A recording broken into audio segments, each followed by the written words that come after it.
Los filósofos no han hecho más que interpretar de diversos modos el mundo, pero de lo que se trata es de transformarlo.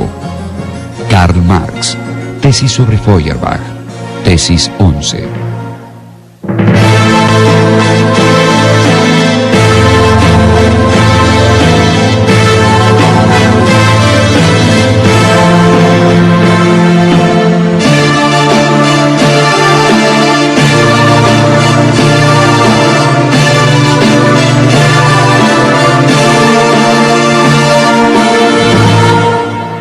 Karl Marx. Marx es un filósofo que plantea fundamentalmente que al mundo no hay que interpretarlo sino transformarlo. Plantea la filosofía de la praxis, la unión de la teoría y la práctica, la acción directa para transformar el mundo. Marx es un hijo directo de la filosofía clásica alemana. En realidad, la concepción de Marx viene de tres vertientes grandes. El socialismo utópico francés, con Owen, Lamennais y Saint-Simon, fundamentalmente Saint-Simon y Lamennais, la economía política inglesa y la filosofía clásica alemana, que está conformada fundamentalmente por Hegel y por Feuerbach, que son los principales maestros de Marx. Marx existe en el debate contemporáneo, existe en esto que estamos diciendo. Marx fue sometido a un duro examen por parte de Sartre, que finalmente se acercó mucho más a él de lo que él mismo hubiera previsto, diciendo una frase que de alguna manera es una frase que sigue siendo interesante. Marx es un pensador de ciertas condiciones del mundo y de la historia que aún no han desaparecido, de modo tal que la lectura de Marx se arrastra como un lento río a lo largo de estas grandes mutaciones tecnológicas, de lo que llamamos capitalismo, que lo tienen a Marx como un compañero indisoluble. Por eso Marx tiene una gran actualidad.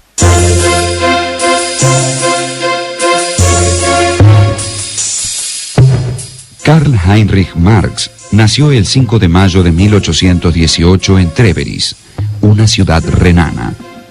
Su padre era un acomodado abogado de ideas liberales que trabajaba para el Ministerio de Justicia. Luego de la anexión de Renania por parte de Prusia, la familia Marx, de ascendencia judía, tuvo que convertirse al evangelismo para que el padre de Karl pudiera seguir ejerciendo su profesión. Marx era hijo de un abogado que se había recibido en la Universidad de Bonn, un abogado judío de padre y abuelo judíos y rabinos, que se había convertido al cristianismo, al luteranismo, bueno, por cuestiones vinculadas a la situación de los judíos en Alemania. El padre de Marx, Herschel Marx, el abuelo era Levi Marx, cambia entonces su nombre por el de Heinrich Marx, y su madre era de origen húngaro, un matrimonio que tuvo 8 hijos, la mayor era una mujer, Sofía, y luego venía Carlos Marx, o sea que era el mayor de los hijos varones. Marx es de una ciudad alemana junto al río Mosela, la ciudad de Treveris.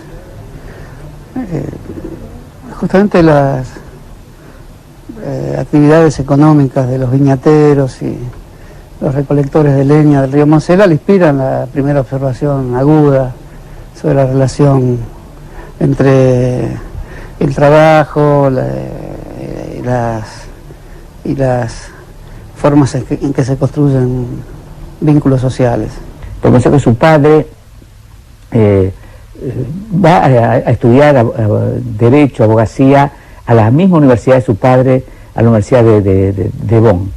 Estamos hablando ya de un Marx con 16, 17 años.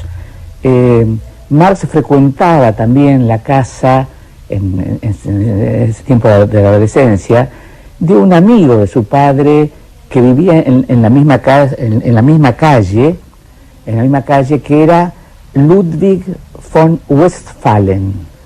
decir Westfalen puede provocar asociaciones con Westfalia, o sea, está claro que el Ludwig von Westphalen pertenecía a la aristocracia, a la alta burguesía, y además, entre varios hijos, tenía una hija.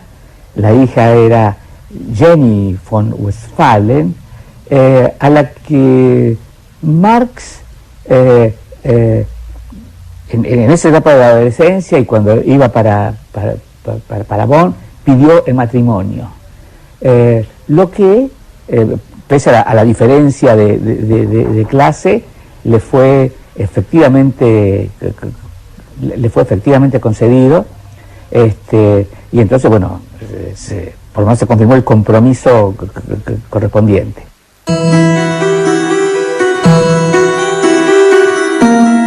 El joven Marx continuó sus estudios en Berlín, interesándose especialmente por la filosofía.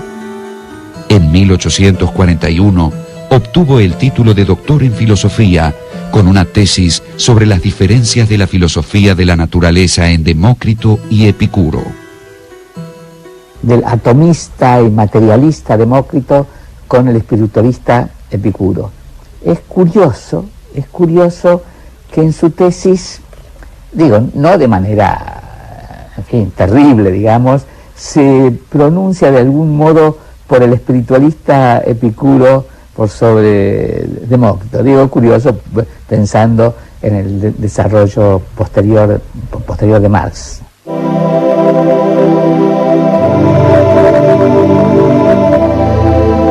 Una vez cumplidos sus estudios, Marx se orientó hacia el periodismo.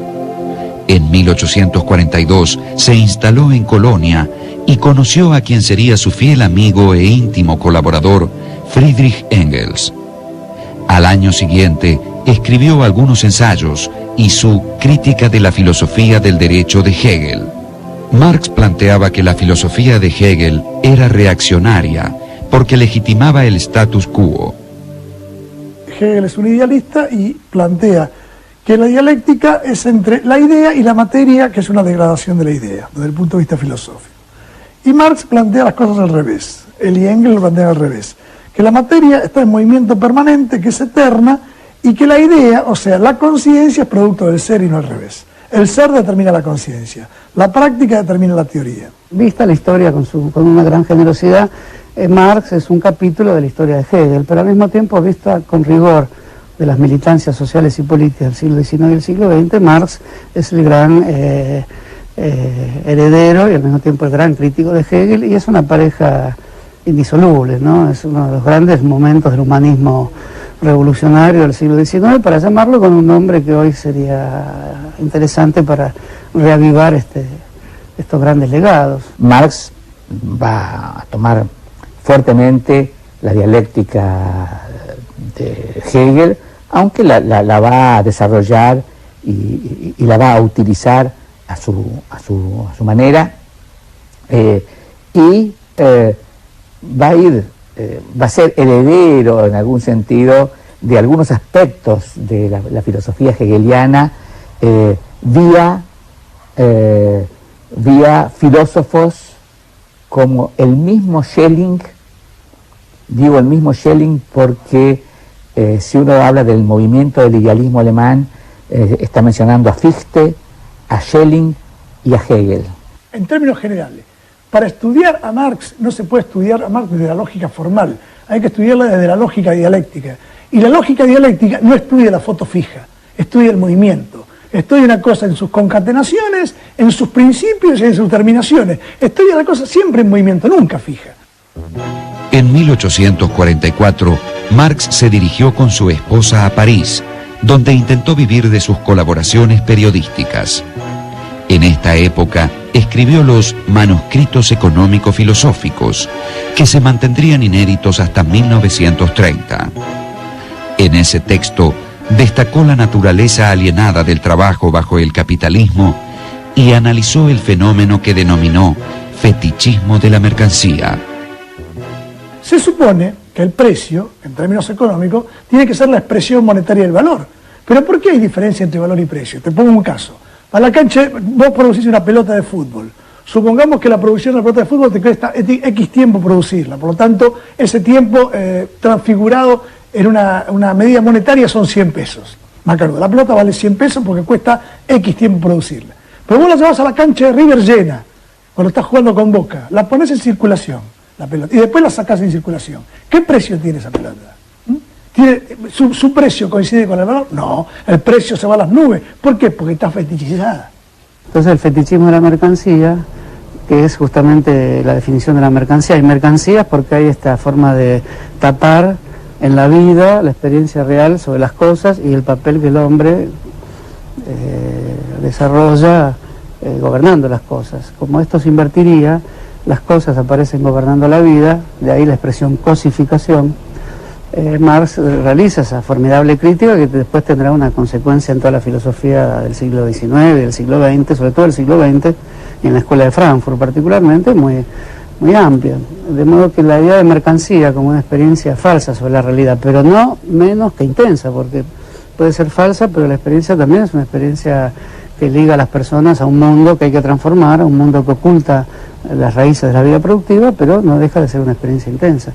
Yo creo que lo más importante de los manuscritos económicos filosóficos, que estaba escrito cuando Marx era joven, en 1844, o sea, cuando era hegeliana izquierda, es el concepto de alienación y enajenación.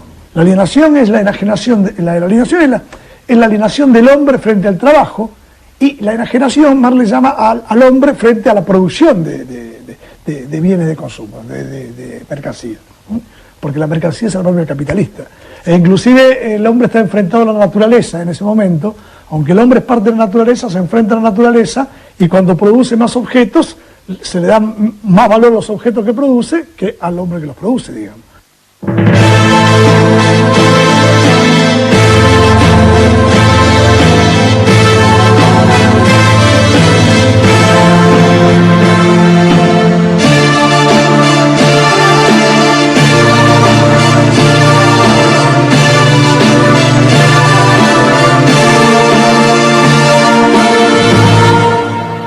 Karl Marx.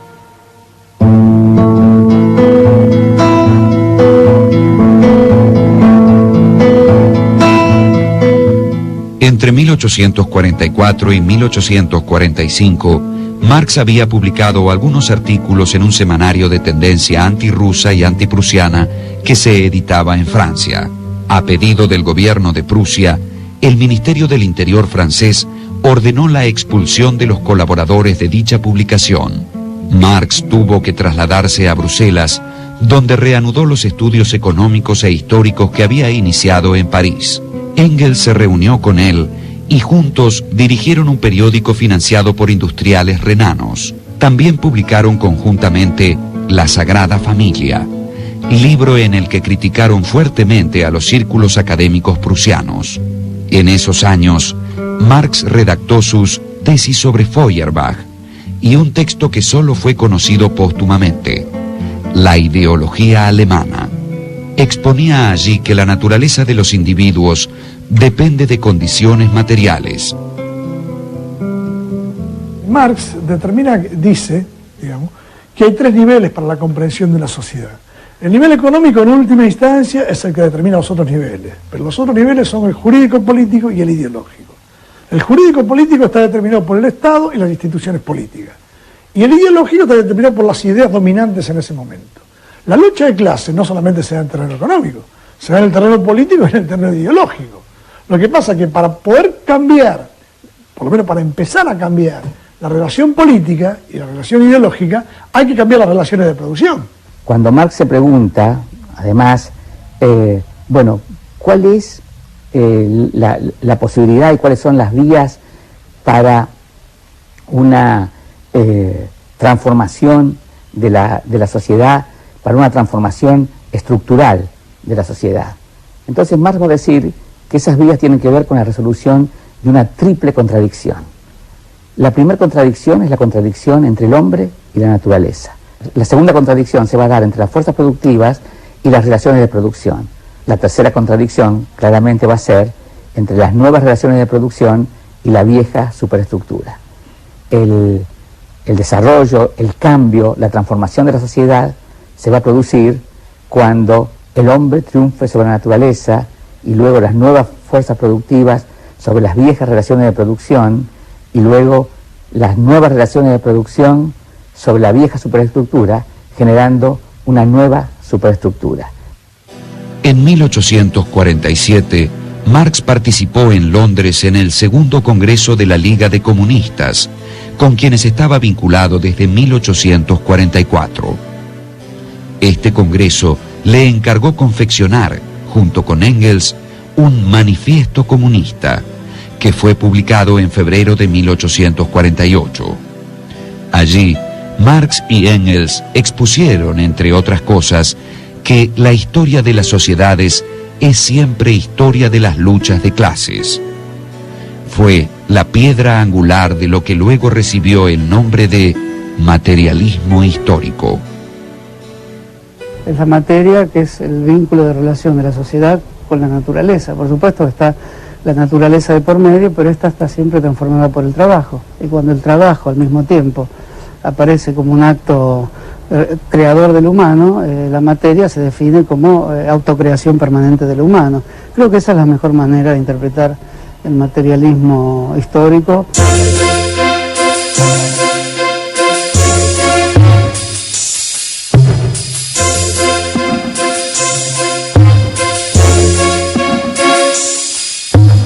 En 1848, Marx se instaló en Colonia, pero al año siguiente, un artículo sobre la historia de Prusia, que el gobierno prusiano consideró ofensivo, generó su expulsión del territorio alemán.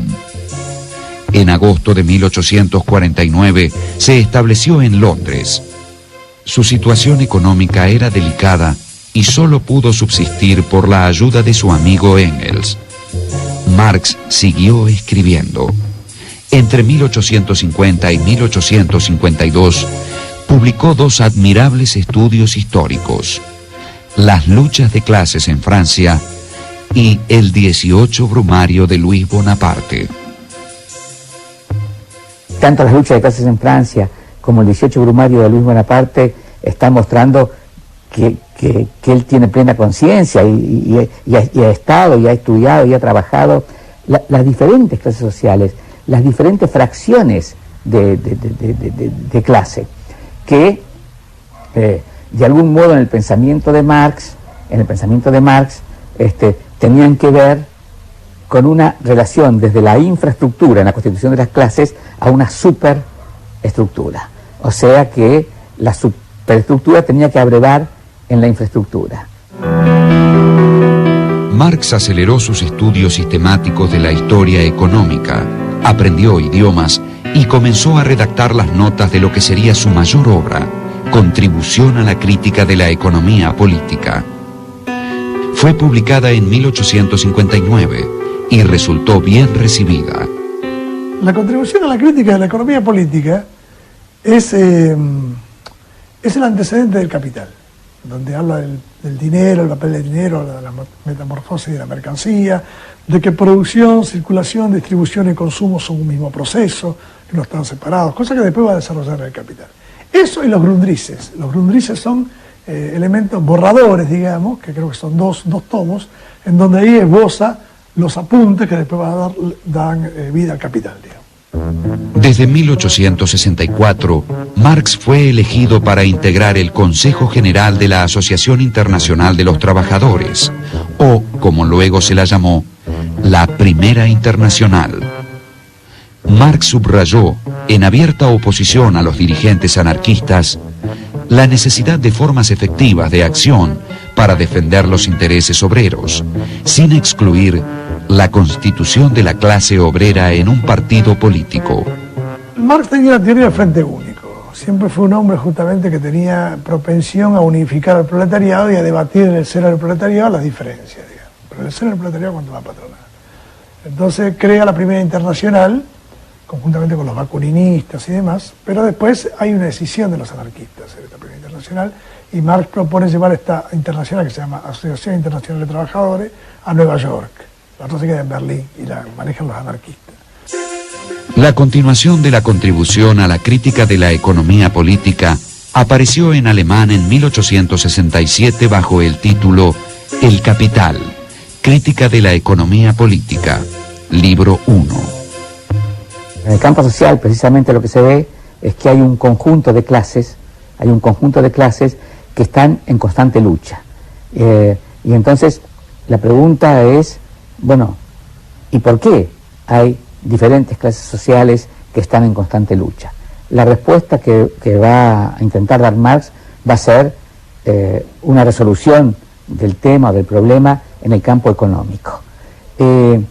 No haciendo un reduccionismo a lo económico, en el que todo tiene que quedarse en lo económico. La idea de Marx es llegar a lo económico, resolver el problema en el campo económico y luego volver con el problema resuelto a cada uno de los otros ámbitos, al social, al político y más difícilmente al religioso.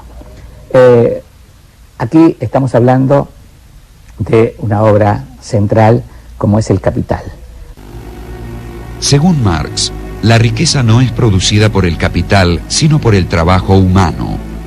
Lo que origina la ganancia capitalista no es más que la explotación del obrero. Allí donde los economistas clásicos veían relaciones entre mercancías, Marx descubrió relaciones sociales. La economía clásica señalaba que el dinero producía más dinero. Este agregado de valor es lo que se llamaba plusvalía. La plusvalía es la cantidad de trabajo no retribuido. Y entonces a través de la cantidad de trabajo no retribuido, Marx, por ejemplo, muestra cómo en el trabajo, una parte del trabajo es lo que el préstamo que de las máquinas hacen los capitalistas a los obreros para que puedan ejercitar su fuerza de trabajo. Otra parte es la ganancia del capitalista y otra parte es lo que se le da al obrero por la vía de un salario como pago por su trabajo. Según Marx, el capitalismo supone una tendencia al aumento de la miseria material de los trabajadores y, como consecuencia, tensiones sociales cada vez mayores. Pero Marx opinaba que el capitalismo avanzaba hacia su crisis final y hacia la revolución que aboliría las clases sociales. Marx justamente dice que la propiedad privada es la que produce la alienación, la enajenación del trabajador. Entonces él dice que la única forma de salir de la alienación y de la enajenación es que el trabajador deje de ser un proletario. ¿Qué significa ser un proletario? Tener que vender tu fuerza de trabajo en el mercado, vender tu fuerza de trabajo en el mercado por un salario. A partir de 1869, Engels pudo asegurar a Marx una renta anual fija para que pudiera despreocuparse del dinero. No obstante, su pésima salud y las muertes de su esposa y su hija mayor oscurecieron sus últimos años. Falleció en Londres el 14 de marzo de 1883, víctima de un absceso pulmonar. Ya había terminado los 2 volúmenes siguientes de El Capital. Sería luego Engels quien los revisaría y publicaría. Y el capitalismo y Marx son inescindibles, no se los puede separar porque en el fondo sería una injusticia con el propio pensamiento de Marx, que es un intento de situar lo concreto. Si la materia es lo concreto y lo concreto vive de su contradicción interna. Considerando esto, se puede decir que el legado de Marx está vivo en todo pensamiento que al mismo tiempo que ejecuta sus movimientos hacia la materia de la historia, trata de pensar sobre sí mismo, o sea, qué hizo cuando se lanzó a comprender el mundo. Por eso en ese sentido Marx es uno de los grandes filósofos del siglo XIX.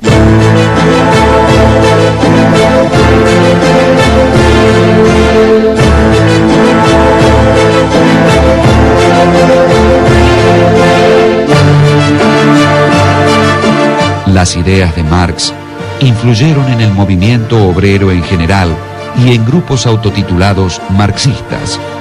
Pero también el capitalismo y sus teóricos tomaron nota de sus observaciones y realizaron cambios estructurales que sin él hubieran sido improbables.